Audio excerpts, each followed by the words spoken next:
Renae Kerrigan, Curator of Science at the Peoria Riverfront Museum, and it is my pleasure to take you into our world premiere exhibition, Finding Titanic, The Secret Mission, presented by CEFCU. This exhibition is also sponsored by the Gilmore Foundation, OLLI, the Merle and Adeline Dargle Fund for Science and Engineering, Gretchen Hagen Petrakis, the Corporate Visionary Society Council, and it was produced by Flying Fish and Nautilus Live Ocean Exploration Trust, which is the nonprofit educational institution founded by Dr. Bob Ballard.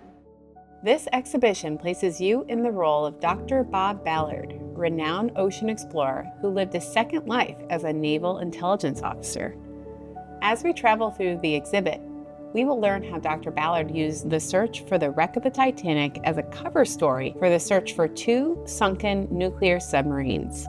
If he had any time remaining in his 21-day mission, he could use that time to document the wreck of the Titanic, but he expected his French colleagues to find the sunken ship first.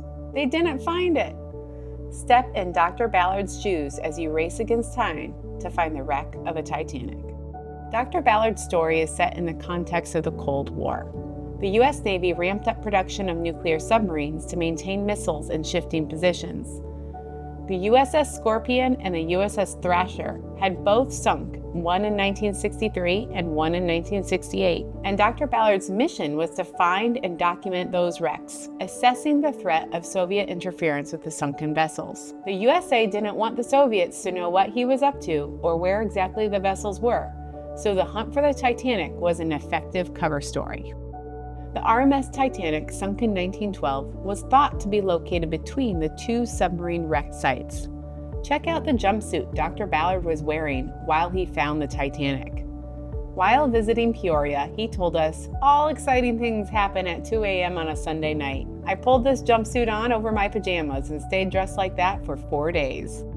Nearby, find an actual deck chair from the Titanic recovered in floating debris in 1912. This deck chair was gifted to a minister in Halifax who helped recover and bury hundreds of Titanic victims. You can also see a replica life vest from the Titanic movie, gifted to Dr. Ballard from his good friend and fellow explorer, James Cameron. Embark on Dr. Ballard's 21-day secret mission. He had tested his equipment and documented the USS Thrasher in 1984. In the summer of 1985, he had just 3 weeks to film and study the Scorpion, using any remaining time to document the Titanic. For the best chance of success, he asked his friends at the French National Institute for Ocean Science and Technology to use their sonar on a separate vessel to search for the Titanic. He led the search for the Scorpion, while keeping the true nature of his mission a secret from half the crew on board. The French team had searched for the Titanic for 2 months using advanced sonar and didn't find it. Aboard the RV Core, Ballard had successfully documented the wreck of the Thrasher using his Argo camera. With just 12 days remaining in his mission, could he find the wreck of the Titanic using technology not intended for searching broad swaths of the ocean? Ballard's team had to rely on the Argo camera's narrow field of view.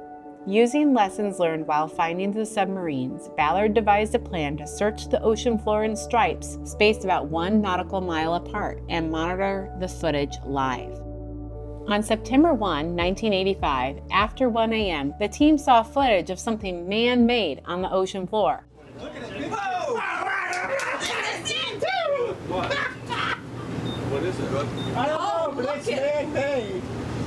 It ain't no geology. God, this looks It's like a boiler. A boiler. It looks like a boiler. Yes. Fantastic. All right.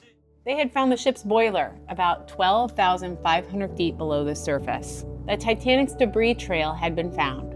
With just 4 days remaining in the mission, Ballard and his team were able to use the cameras Argo and Angus to make the first video documentation of the wreck of the Titanic. Ballard would return multiple times to capture high-quality video footage. The most inspiring part of this exhibition explores the work that Dr. Ballard is doing right now. His nonprofit educational organization, the Ocean Exploration Trust, performs scientific explorations and takes classrooms, museum audiences, and the public along with them on live streams from the robotic explorers. You can watch live as the team uses robotic vehicles to explore the deep ocean and view a wealth of video content on the Nautilus Live website. Dr. Ballard wants us to know that everyone can be an explorer. Thank you for watching. I hope you've enjoyed this overview of Finding Titanic, the Secret Mission. Thank you, museum members and Visionary Society members, for your constant support of our museum. We hope to see you here soon. There's always something new to explore and programs for all interests and all ages here at the Peoria Riverfront Museum.